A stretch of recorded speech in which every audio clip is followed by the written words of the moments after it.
Mohammed Azam has been through this before. His mother's home was bombed in the 2008-09 Israeli military offensive in the Gaza Strip, which left hundreds dead and thousands of homes destroyed. In renewed fighting last week, an entire block of buildings housing his extended family was badly damaged in an airstrike that Israel said was aimed at a militant.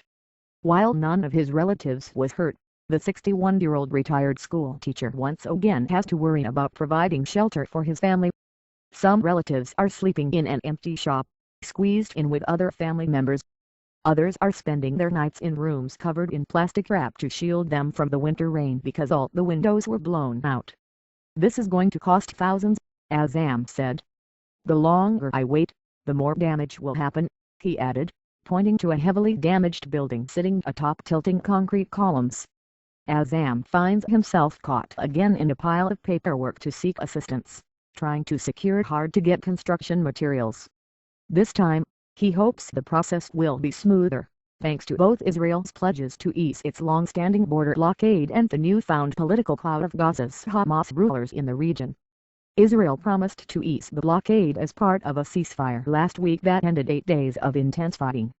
But difficult negotiations lie ahead, and there is no firm timeline for lifting the restrictions. Israel launched its offensive November 14 in response to months of rocket fire out of Gaza. It carried out some 1,500 airstrikes during the fighting, while Palestinian militants lobbed a similar number of rockets into Israel. The damage to buildings in Gaza appears less extensive than it was 4 years ago. The United Nations estimates 10,000 homes were destroyed or war-damaged, while Hamas has put the number at about 8,000, including 500 that were destroyed or heavily damaged.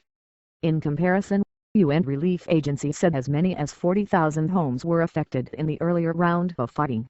Israel says its airstrikes are aimed at militants, and it blames Hamas for the damage, accusing the group of using residential areas for cover. Reconstruction since the 2008-09 fighting has been slowed, in large part because of Israel's blockade. Israel imposed the restrictions in 2007, after Hamas, the militant group sworn to its destruction, wrested power over the coastal strip from the government of Western-backed Palestinian President Mahmoud Abbas. Under international pressure, Israel loosened the blockade in 2010 but maintained tight restrictions on imports of glass, cement, metal and other construction materials, saying they could be diverted for military use. Only UN agencies and international organizations in the Palestinian territory are allowed to import such material from Israel for their own projects. To make up the shortage, a bustling smuggling industry through underground tunnels along the Egyptian border has sprung up.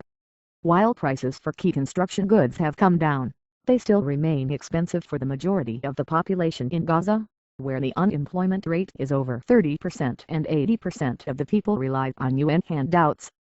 The blockade in terms of housing impacts us primarily, the UN, and the people who are most vulnerable who don't have access to jobs or economic opportunity, said Scott Anderson, Deputy Director of the UN Relief and Works Agency. People who have money, it is easily available. In the short term, there is no relief in sight. During the recent offensive, Israel heavily targeted the tunnels, which are also used to bring weapons into Gaza. Residents along the border say that smugglers and tunnel owners are still inspecting the damage but that many of the tunnels still operate, though at reduced capacity. An Egyptian security official, speaking on condition of anonymity because he was not authorized to talk to the media, estimated that half the tunnels are not functioning. With a sullied face and wearing only his undergarments, Azam gave up his search for valuables in the rubble of his destroyed home on a recent day. He sat down to take a break and do some math. His mother's house was destroyed by an Israeli airstrike in 2009. Since then, he has barely managed to rebuild one of its 2 floors. A $25,000 grant he received from an Arab fund did not cover the costs, and materials for the project have been hard to come by. The Hamas government has given him $1,000 to find a place to live for now, and each member of the extended family received a similar amount. With housing in tight supply and rents skyrocketing, Azam said the money will not last long. As we look, there are no places to begin with, he said. If we find a place, rent will be around $300 or $400. Before it was $200.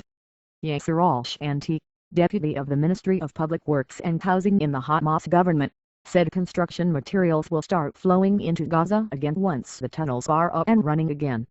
But Hamas' real hope is that Israel and Egypt will lift border restrictions to allow large quantities of goods into the territory through proper border crossings. Hamas has high hopes for Egypt's new Islamist government, which is far more sympathetic to the Islamic group than the ousted regime of Hosni Mubarak.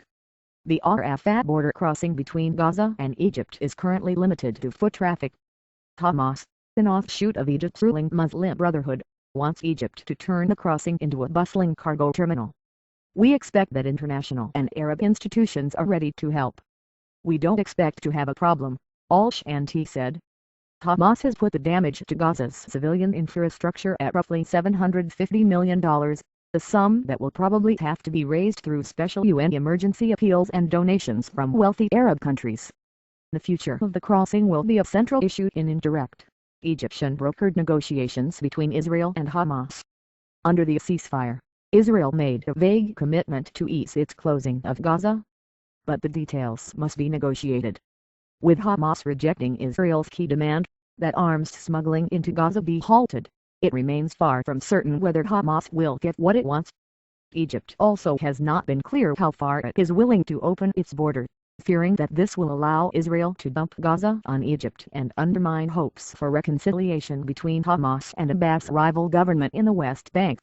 Ayman al-Kholi, whose two-story home was destroyed in an Israeli airstrike aimed at militants, said Hamas government representatives and fighters, including Hamas strongman Mahmoud Zahar, visited him and promised compensation. They promised that after things calm down, they will begin to reconstruct all homes destroyed and not just ours, he said. In the meantime, the 41-year-old banker has sent his 6 children to sleep at various relatives' homes, and he is staying with a friend. The rubble from the destroyed building was still in a heap on Sunday as he waited for the only government tractor to come remove it. The entire block was damaged by airstrike. Shops were buried and a nearby workshop for electrical appliances was severely damaged. We don't save in banks. All my money was in the house. All of it is now under the rubble, around $10,000 plus my wife's gold, al-Kholi said. We are waiting for an opening of the crossing. We are waiting for donor countries, from Arab countries, to help us rebuild the house again. Read more.